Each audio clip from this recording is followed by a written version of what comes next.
Welcome back to another episode of the Outdoor Adventures Hunting Podcast here on Brownfield. I'm Brent Barnett.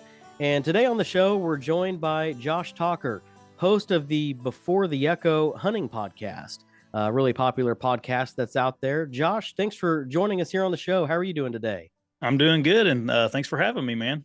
Yeah, you bet. You might just tell the listeners first off more about yourself, your hunting background, and more about your show that you produce. Yeah, I've been hunting since I was a little kid. I think I killed my first deer when I was 9, so it's been 20 some odd years now. Started filming with a guy named Dan Infalt from the Hunting Beast about, I don't know, maybe 5 years ago, and we started a podcast called Before the Echo a few years ago, and that's kind of been my little project here the last few years. And I produce every week we have a show that comes on the YouTube there. You can watch it live. Sometimes we have more than one to come on, and we just talk about deer hunting tactics and techniques for kind of the average everyday hunter.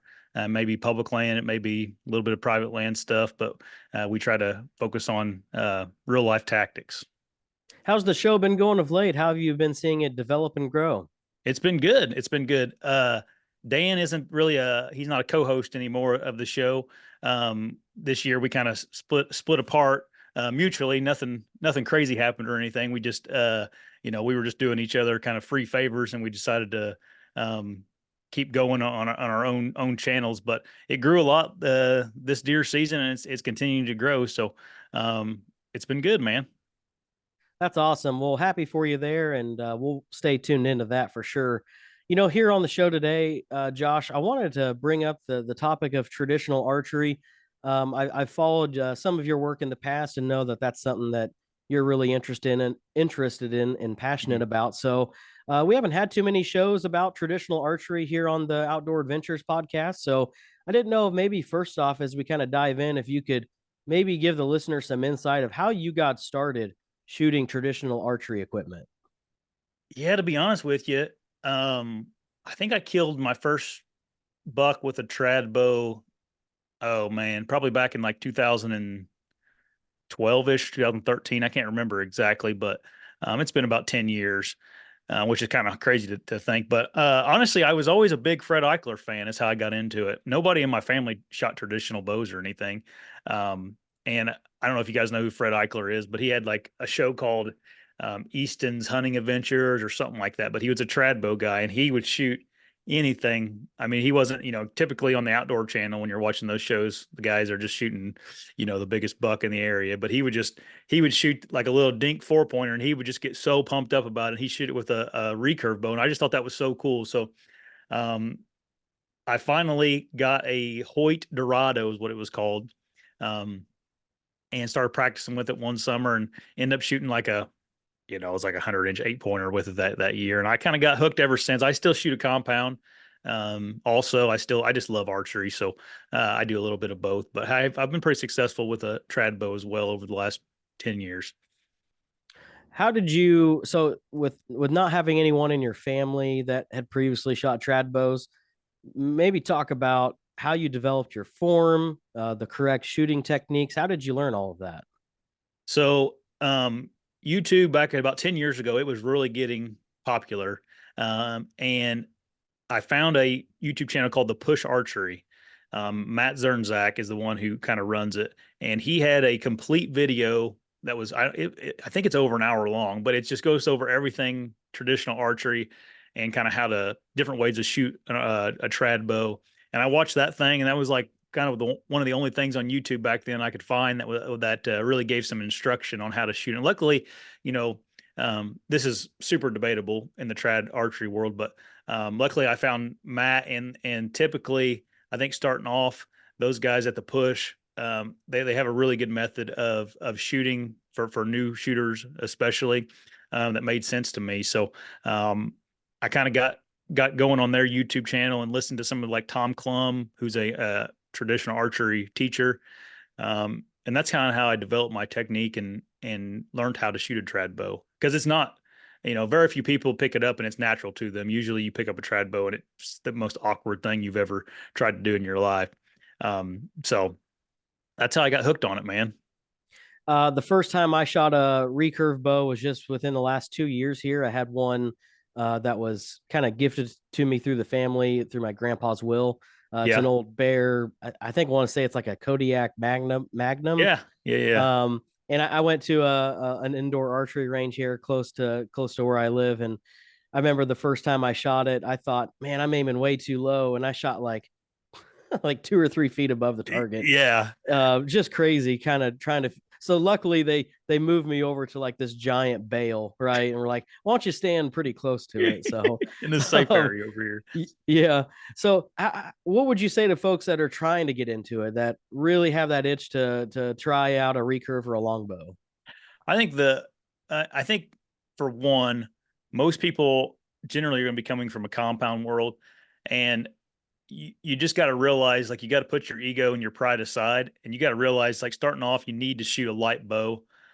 Too many guys will even shoot like your first bow you buy, and it's like a 55-pound bow, and you think, oh, that should be fine. And most of the time, that's you're overbowed for new archers. Now, once you start to shoot and get used to it, you can shoot 55 pounds well enough. But I would recommend getting like a 40 to 45-pound bow, and also just start like trying these different techniques on how to shoot, and use the one that's most comfortable for you, that makes the most sense. There's so much now, unlike 10 years ago. Now there's just every single person has some kind of opinion about traditional archery on the internet and how to do it. And it can get really overwhelming, and I have got overwhelmed with it before.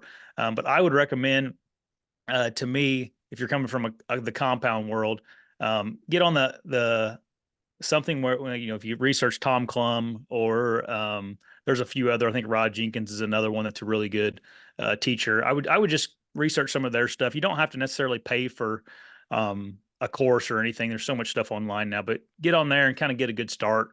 Um, you know you can also be like a snap shooter. They call them snap shooters, or some people call them instinctive archers.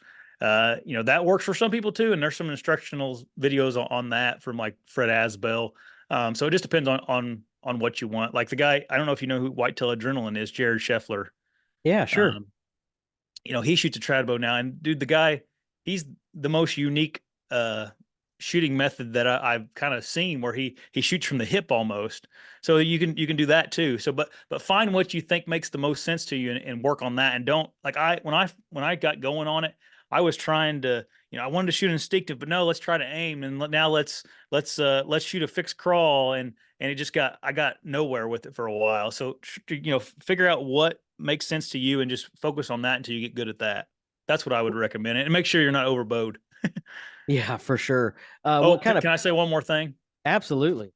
I would also, okay, so the idea of traditional archery is really cool. The practice of traditional archery takes up a lot of time, and it's a huge commitment that you may not be ready for. So I also wouldn't go out and spend $1,600 on a custom bow. I would probably get like a cheaper, I think they're called Black Hunter now, or Samick Sage. They're like a $200 bow, and they're fine. Like, a lot of guys use them and hunt with them. But I would definitely, before you jump into it head first, and sell your truck to buy a bow, I would probably start with something cheap and light.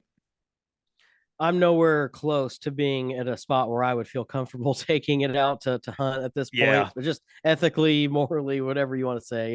yeah. I would need to practice a lot more. What kind of piqued my interest, honestly, Josh, was actually an episode you and Dan had on your podcast here. I guess it would have been maybe last year, with Clay Hayes from the show Alone.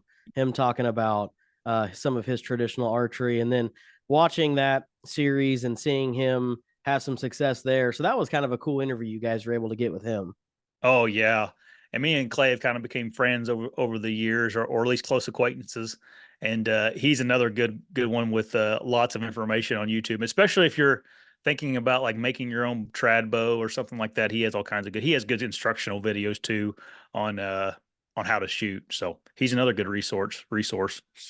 Do you make your own trad bows? Yeah, I've made a handful of them. Actually, I'm probably going to get ready to start. I need to make one for a buddy, and then I'm probably going to start making one again this summer. Uh, haven't had time the last few months to get started on one, but now things are slowing down a little bit. I say that turkey season's coming up, but probably get started on another one. Yeah, that's awesome. Okay, so you said there's a lot that goes into figuring out how to shoot, anchoring, things like that. What about arrows? Mm, How do you figure out the type of arrow to shoot, spine, yeah, weight on the end? I mean, that's it seems like a whole nother kind of rabbit hole to go down, right? yeah, it is. And the arrow industry doesn't really cater to traditional archery, right? Like there's not very many. There's a lot of traditional archers, but the arrow industry is more geared towards compound bows. And trad bows are tuned much differently than a compound. Typically, a compound you tune to the arrow, whereas with traditional archery, your tuning is all about getting the right arrow for your bow. Because typically on a trad bow, your shelf is fixed. Like on a compound, you got a rest and cams and all this stuff you can manipulate to get a true tune. Whereas with a trad bow, you can't move any of that stuff, right? The only thing you can really do with the trad bow is change the tiller of the bow. And uh so with your arrows, you got to remember too, with like you say you're going to shoot a gold tip arrow, and they got some recommendations on spines. Well, that those weights of spines that they're recommending for a 70-pound trad bow, that's not going to work for a 70-pound uh longbow, or whatever you want to say. That's an exaggeration, probably a poor. There's not very many 70-pound longbows, but the recommendation for a 50-pound compound probably is not going to work for a 50-pound trad bow. And the reason is because typically whenever you're looking at hunting with a trad bow, you're going to want an arrow that's much heavier than what you're going to shoot out of a compound. At least some people, that the heavy arrow thing has kind of made a resurgence here as the last few years. But what's going to happen is you're going to have a 200 grain field tip or broadhead and maybe a 100 grain insert. So you got like in the front of your arrow, you're going to have a 300 grains. Well, that's going to weaken that spine of your arrow. It's kind of like a fishing rod, right? Like if you have um, real light lure on the edge of that fishing rod, it's not going to flex as much. Whereas if you put a big, catfish drop shot rig on it, it's going to have a lot of flex to it. Same thing happens with an arrow.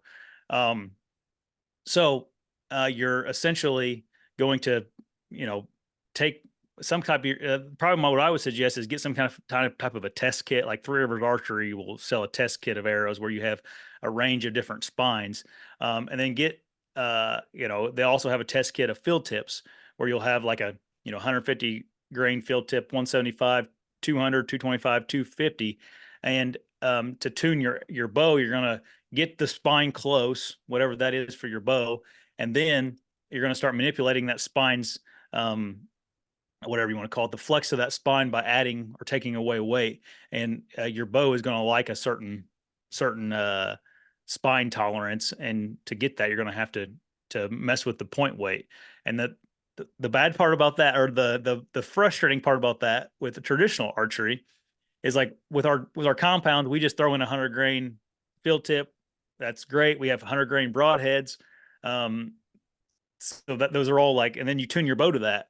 Well, your trad bow, it may end up shooting a 225 grain field tip better than your 150 grain field tip. Well, now you got to buy some broadheads that weigh 225 grains. So you Oh, got to geez. really plan ahead for all that. And you can really, if you change things, it can get expensive, because a lot of times traditional heads aren't real cheap either. Um, some of these single bevel trad heads are $100 for three of them. Oh man. Hey, that example you used of the fishing rod, I've never Hmm. heard that before. That makes a lot of sense, putting it Yeah, together that way. yeah, and I probably did a poor job of explaining all that. But if you go to Clay's or the Push YouTube channel, and he explains it better. Hey, random thought here. Going back to people in the traditional archery kind of realm, have you ever Mhm. heard of a guy named Byron Ferguson? Oh yeah, he's a trick shot guy. Yeah. So Yeah. whenever I was I was probably 8 or 9 years old, my dad took me and my brother to the Iowa Deer Classic Uh huh. uh way back. And we went to this seminar, and I still remember to this day. And we went to the seminar, and it was Byron Ferguson, and he had his wife with him, and he was doing these trick shots on the stage. And she would like hold up an alarm clock and toss it in the air with him blindfolded and stuff, and he would hit it. And then the very like finale was she would toss up an aspirin and he would hit the aspirin out of the air. Yeah, It's he just still does crazy that. stuff. Does he really? Yeah, he still goes to those shows and does that. He's been on the speakers list a few times at some of these shows the last couple of years. You want to talk about, you were talking about practice hours earlier. I can't imagine the time that I man has know, put into man. that stuff. Crazy. Josh, hey, really appreciate you coming on the show here. While we kind of wind down, what's kind of been your plans here during the so-called off season, with deer season now over and trying to get prep for next year? Well, I've been going to quite a few shows with Osseo Gear, which is a clothing company. But getting some scouting in, man, just trying to find some new areas to deer hunt in the public land here in Indiana. And getting ready to make a trip out to Iowa in a couple of weeks. I'm going to draw an Iowa tag, so I'm going to get out there, and then come late April will be turkey season. So that's about it. Just scouting and getting ready for next season. Yeah, I'm with you on the turkeys. I've got an early season Iowa tag here. So last year finally broke a 5-year drought of not having a turkey, and ended up killing the biggest turkey I've ever taken in my life. Weighed 26 pounds Oh, and dang. had 1 3/4 spurs. Yeah, on some public here, kind of close to where I'm located in Iowa. So hopefully we can have a repeat performance this year. I'm excited for it. Yeah, for sure. Cool. Well, Josh, as we end the show today, how can listeners or viewers that are watching this stay connected with you and the Before the Echo Hunting podcast? Yep, just go over to YouTube, and you can find Before the Echo over on YouTube. That's a good place to follow along. I'm on Instagram as well, Before the Echo Hunting. And then you can listen to the podcast on any of your typical podcast platforms, whether it be Apple or Spotify. And I try to put them on about anything. Best of luck to you this turkey season, man. Hopefully we can catch up down the road. For sure, man. I appreciate it. Good luck to you too. Yep, thank you. Again, that's Josh Teulker with the Before the Echo Hunting podcast here on Outdoor Adventures. I'm Brent Barnett. Thanks for joining us this week.